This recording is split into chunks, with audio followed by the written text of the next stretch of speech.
Welcome to the Slop Farm. Enjoy the video.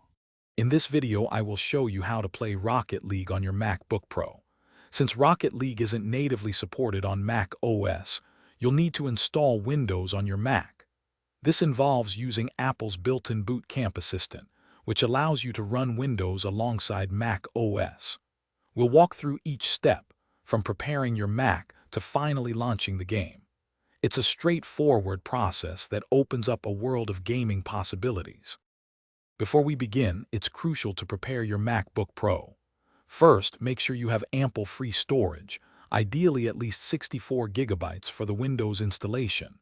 Next, always back up your important files to an external drive or cloud service. This protects your data. Finally, download the official Windows ISO file, either Windows 10 or 11, directly from Microsoft's website. This file is essential for the installation. Now, let's install Windows using Boot Camp Assistant. Find it in your Utilities folder.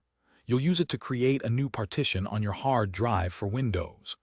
Allocate at least 64 gigabytes for this partition. The assistant will then guide you through the Windows installation process. Remember to install all the Apple-provided Windows support software and drivers after Windows is set up for optimal performance. With Windows successfully installed, you're almost ready to play. Restart your Mac and hold the Option key to select the Windows partition. Once in Windows, download and install the Epic Games Launcher. This is where you'll find Rocket League. Simply log in or create an account, then download and install Rocket League through the launcher. Now you can enjoy high-flying soccer action on your MacBook Pro. Thanks for watching. Consider subscribing if we helped you today.